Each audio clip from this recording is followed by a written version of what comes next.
Welcome to the STARS program, seniors taking active roles in society. And now, here's your host, Anita Finley. I have one of our favorites. You've heard him before, and it's Jeffrey David Reynolds, who's an attorney, and he really is an attorney. He's not just someone that sits in his little office, but he served as a judicial law clerk at the district court in Albuquerque, New Mexico. He has taken part in major criminal and civil trials during his tenure.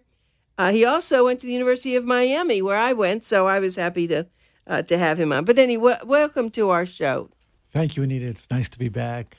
You know, it's funny. When I saw your book, Justice Betrayed, I said, oh, this is going to be a real murder mystery. But, you know, it was, I guess, what I learned a lot about law from that book. Is that what you intended, for people to know what goes on in the courts and in the juries? I wanted them to know what goes on in the minds of judges, that's a different approach. People see lawyers, and lawyers are out in front in the newspapers, they're out in front in the television cameras, but people rarely see the judge. They rarely get to know what goes on in the mind of a judge. I was an administrative law judge and served around judges for most of my legal career after going into private practice, and I knew the judges intimately. I was guests at their homes. I saw their intimate life. I spent time as a judicial law clerk, both at the district court level and at the Supreme Court level in New Mexico. I worked in the federal court. I knew federal judges.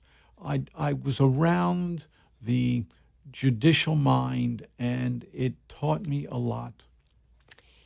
Yeah, that's a very good point, because I've often wondered when we see jury trials, I mean, some of the very large, you know, the celebrities or whomever, and I've wondered at the end, so much is left to that judge to make the decision, even if the jury has found the person guilty, for example. But then there still has to be a decision as to what the penalty is.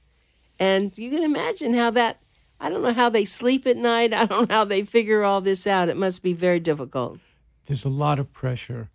In Justice Betrayed, and maybe we'll touch on this in a little bit, the judge has to impose the death penalty. And I don't think, no matter how jovial a person is, no matter how good-natured and merry their heart may be, when they have to impose the death penalty on someone, I think the graveness of the situation overtakes them, and they become sober very quick. It's not so easy to say to another human being, I'm ending your life. I have the power to impose a sentence on you, and you will have your life terminated by my words. That's just, it's horrible when you think about that. But as you were talking, Jeffrey, I wanted to share something with you, and I don't know if I told you this because we've had quite a few conversations. We are very close to the people at Faith Farm, and I know. Did we discuss that before? Oh, and the executive director is on our show once a month, and he talks about sometimes the people who are in the streets or women have turned into prostitutes for whatever reason, for their addiction. But when they go to the judge, many times the judge says, if you will go to Faith Farm and stay there and finish the program, you won't wind up in jail. And they take that. And I love the judges that are doing this. I think that's a good program. I saw something like that in Albuquerque once. There's a Catholic order in Albuquerque that was started in Albuquerque called the Brothers of the Good Shepherd. It was started by Brother Matthias.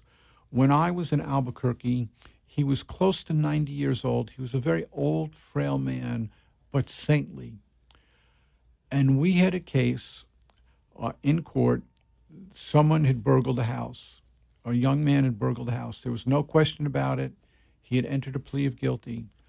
I knew my judge, who I worked for, would review the pre-sentence report and the case before imposing sentence. This was after the trial and after the plea was entered, what the sentence would be. His habit was to take a piece of paper, clip it to the file with what his sentence was going to be. This gentleman was going to get many years in prison. So the note was on the file. I knew what the sentence was going to be. I was sitting in the courtroom. In walks Brother Matthias with one of the other priests. And Brother Matthias, when they called this case, came up and said, "Judge, I'd like to speak with you on behalf of so-and-so who's you're about to sentence." The judge listened because he had great respect for him. Everyone in Albuquerque did. So Brother Matthias said, "Judge, if you will release this young man to me, he will live in my residence. I will make personally sure, I will guarantee that he will not wander off the residence, that for as many years as you would put him in the prison, I will keep him in my order." And the judge listened to Brother Matthias. This now wasn't a crime of drugs or anything else. This was a more serious crime. And the judge told Brother Matthias that, now remember, this is a 90-year-old frail man who started a Catholic order that's around the world. And the judge says, "I will take under advisement what you have offered today." And subsequently, he let the young man live on the order grounds under the conditions that the judge imposed. And I believe that the young man did turn the corner and went straight. But that's very rare on that kind of case where someone burgles a house, because this man was going to jail for about 7 years, was going to be the initial sentence, probably be out in 3 or 4 years for good time if he got good time credit. But he was going to prison. There was no question about it. I saw the notes. I knew it was coming. And I'm going to tell you, you can be the toughest hombre in the world. When that judge puts the gavel down and says 20 years, you can see the toughest men in the world shrink and cry. 20 years in a penitentiary, you are a changed man when you come out. You are not the same person you went in as. And to spend time with other inmates in very close quarters for 20 years is living hell. I'm so glad you mentioned that, and I know the program shouldn't really be about all this, but when I get you, I'm always have so many questions because you know so much about this. And I would just ask you the one other thing is that now that we find that there are people who've been in prison for over 15 years, 20 years, 30 years, and then the DNA is what shows that they weren't guilty. And then they pay them a certain amount of money. I can't even hardly fathom that. And then some of the people come out and they're so generous about it. It's hard to believe that a person that served as a victim, he really served as a victim, can then say, well, okay, I'm going to go on with my life. I don't know how that happens. Amazing. I thought really one of the most amazing examples in the world about that was Nelson Mandela, who got this 30-year sentence from an unjust government and had to sit and pound rocks day in and day out. And what did Mandela do in prison? He learns Afrikaans. He learns the language of the oppressor. And he becomes a student of the South African whites. And then when he gets out, he starts this reconciliation board. He was an unbelievably compassionate, tremendous leader, enormous vision. I don't think there's been anyone like Mandela for decades. And at least he was appreciated when he came out, which was wonderful. So he did become what he really was. But he didn't come out with vengeance. No, I know. It's amazing, isn't it? I guess there's something that you have to, vengeance will make you very unhappy, and the other is the only way, I guess, to be free in a sense, to just have a positive attitude. But saying that, I know you have some special things we're going to talk about. I know you're writing another book also. Yes. Which I'm desperate to... Do we have a name for it yet? Testament. One word. You're so good at your brevity. It's a love story. Testament is a love story. Oh, this isn't about lawyers? It's about the lawyers and law. It's a couple. Okay. And the husband is a lawyer. And this lawyer... This is based on a true story that is written about in Testament. I can tell you that it's a case from my own father, who was a lawyer. And I'm going to go back. This is 1961. This case took place. It involved President Trujillo of the Dominican Republic and the president of the Longshoremen's Union in the United States in New York. He was married to Trujillo's daughter. This union president and Trujillo's daughter separated. They had a 4-year-old daughter who was the apple of Trujillo's eye. The father went down to Santo Domingo, then called Ciudad de Trujillo, because Trujillo ruled the Dominican Republic with an iron fist and very violently for 30 years. He went down to the Dominican Republic and absconded with the 4-year-old girl and flew to San Juan. Uh-oh. My father had connections through his law school classmates. My father went to Columbia Law School and had connections with the State Department from his law school classmates. He was very well thought of and thought to be very diplomatic and able to work really miraculous things through negotiations. He was contacted. He was asked by the State Department to become the lawyer for the Longshoremen's president. Now, this gets a lot more complicated very quickly. Trujillo summoned the American ambassador and told him if the little girl was not returned within 48 hours, he was recognizing the Castro regime in Cuba. That was his card. Now, remember, the Kennedys had just come into office, and the Kennedys wanted to isolate Castro's Cuba. That was the American policy, to isolate Cuba and to crumble it economically. No other regime in the Americas, the Caribbean, had recognized Cuba, and that's the way the Kennedy administration wanted it. Trujillo, if he did do it, would open the floodgates for other Caribbean and Latin American nations which were leaning left. The Union president, on the other hand, said, if you make me return this daughter, there will be a strike on the docks. He had 60,000 longshoremen, and he said, I will invent some pretext, and we will go out on strike, and you can whistle Dixie until we unload or load American cargo ships, taking goods or bringing goods into the country. Now, you remember, Kennedy got elected on the narrowest of margins, and he relied a lot on George Meany and the labor movement to get elected. They were behind him 100%. If the longshoremen went out on strike, the Justice Department probably would have had to seek an injunction under the Taft-Hartley Act, which is to force labor to go back to work. And who was the Attorney General at that time? Bobby Kennedy. Oh, my. So it reflected back on the president. So my father was in this position between Trujillo threatening to recognize Castro and the longshoremen going out on strike all over a 4-year-old girl who was a gem, who wrapped her father around her finger and played him like a violin, as any 4-year-old little girl does to her father. To her, he could do no wrong, and she loved him. Now, here was the dilemma. How do we unravel it? What do we do? Now, this is a true story. This is a true story. Oh, but your book is going to use this kind of a story. This story so it's is part in the fiction book. and part... Right, of course. Okay, I got it. Well, was this known at the time, all this stuff happening? This was pretty unknown. This was unknown. It was kept sub rosa.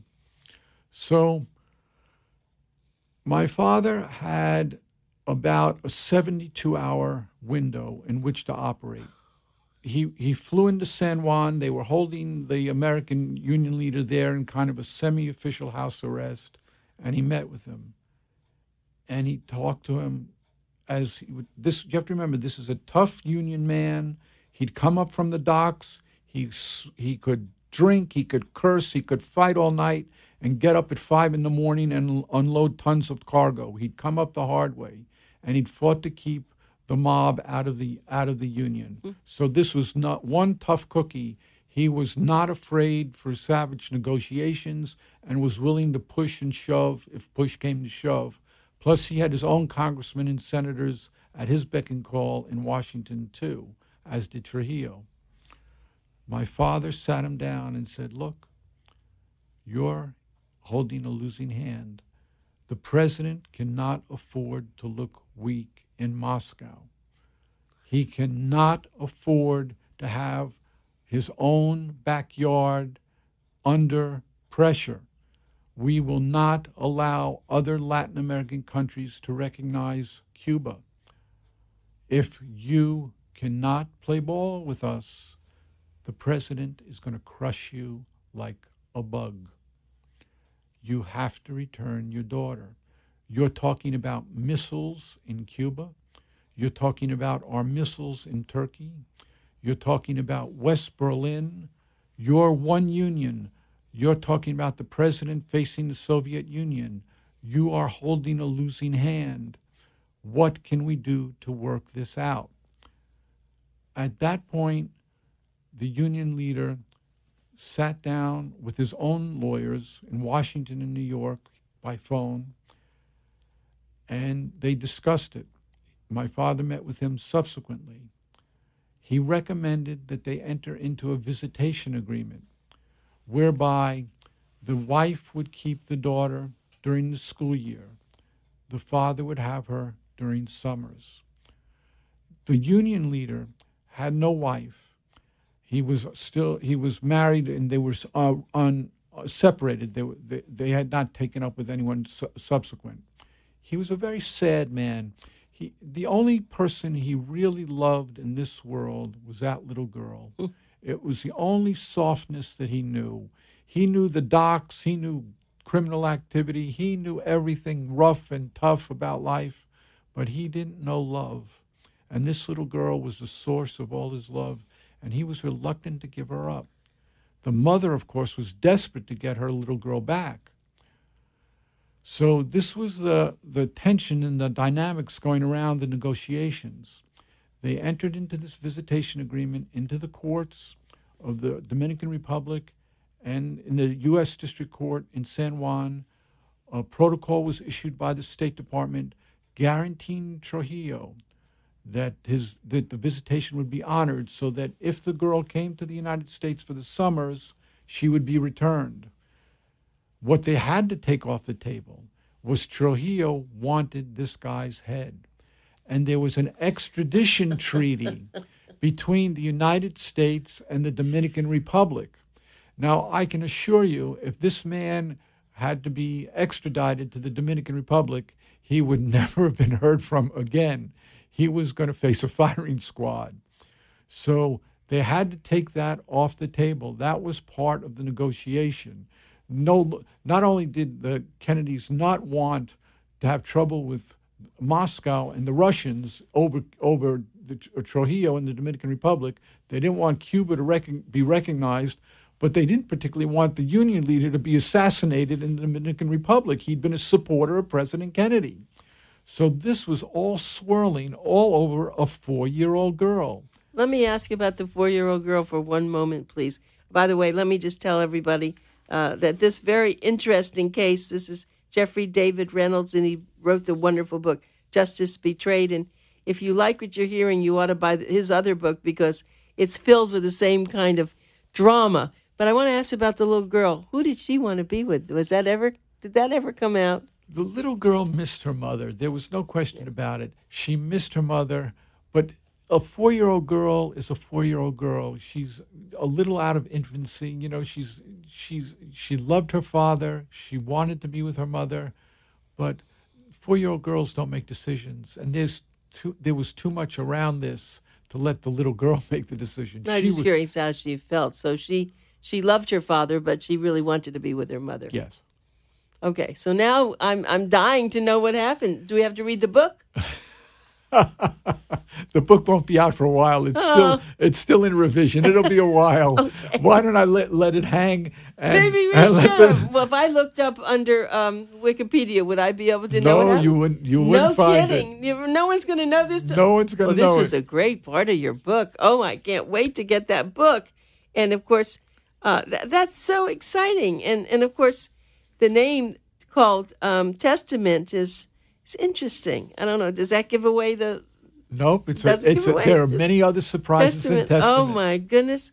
Well... And when did you find out about this did your father tell you all these stories? I got it. I remember I was a little boy when all this transpired, and I remember my parents getting a call and flying off to San Juan, and then my father flying back and forth, shuttling diplomacy between San Juan and Santo Domingo. He had a contact with the State Department official and a Puerto Rican attorney who was his kind of his assistant. And they were going back, but they had a very small window in which to put this together, because Trujillo was really pretty intent that he would get his granddaughter back, or he was going to make recognition a reality.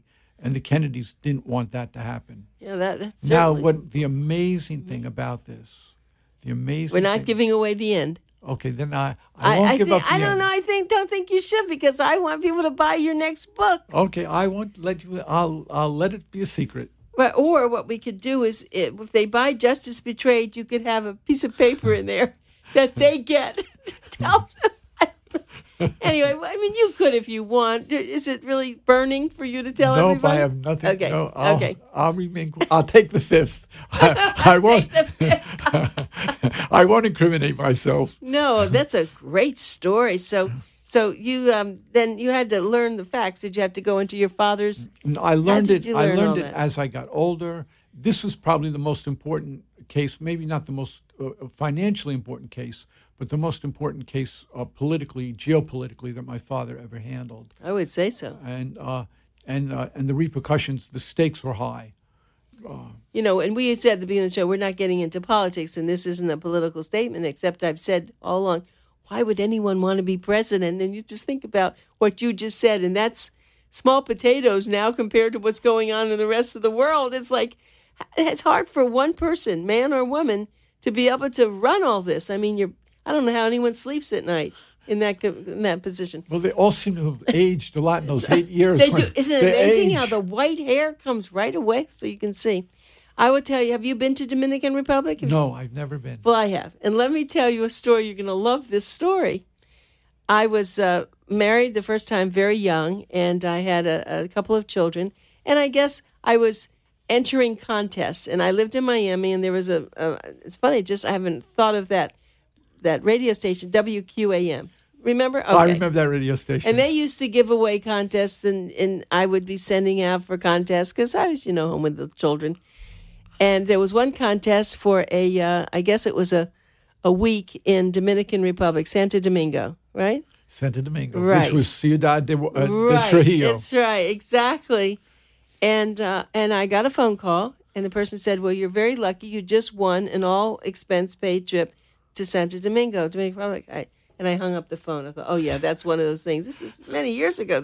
I'm talking about in 1958, 1960, something.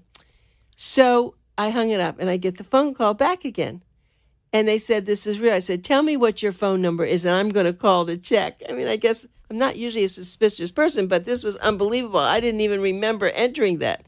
So I do call, and it is the station. And my husband and I got an all-expense-paid trip to Santo Domingo, staying in the very best hotel that it was at the time. I mean, that was amazing, and I won it, so that was my entrance to. So when you were talking about it, I thought about it was when Trujillo was there. Yeah, it was a very beautiful country. It is a very beautiful country. It is, yes. But and of course, just recently, what's happened in Dominican Republic, that they've pushed a lot of the people who were there from Haiti. Yes. Yeah, that's a whole new thing. There's Tent always City. been a lot of tension between those two nations. It is. So you keep talking, and I just had to tell you something that I knew. I've got another lawyer story for you. Okay, we want another lawyer story. I don't know how much time. We only have probably about 2 minutes, 3 minutes. What can you say in 2 minutes? I can tell you really quick. I was a workers' comp a pre-hearing officer, and we had a woman come in who was a stripper who said she got injured on the floor by the pole, and she wanted a lump sum payment for her injury from the owner of the club where she performed. And for the witnesses against her, they brought in all the other strippers. So in my courtroom that day, I had 8 strippers, and let me tell you, you've never seen a wardrobe like this in your entire life. And the outlandish funny clothes. So I've got one stripper saying, well, I hurt my ankle. I twisted my ankle by the pole because there was a depression in the stage. And, and they're all, have these, outlandish bodies, and they're showing them. I mean, they're dressed I'm sure. And now I have 8 other strippers who I have to put on the stand to get their testimony that she said to us, no, she wanted to leave and she just wanted to get a lump sum payment. And now I've got this swearing contest, 8 strippers against 1 stripper. And, of course, the nightclub owner comes on, and he's pretty sleazy, and he says, no, she's an independent contractor. She's not an employee. And of course that defense doesn't fly. You're not an independent contractor if they tell you when you have to appear on stage and when you don't. But this is an amazing story. I know we're running out of time. We run out of time. You know what? We'll have to get you back, and we'll have to find out what happened on that too. You are Mr. Mystery Man.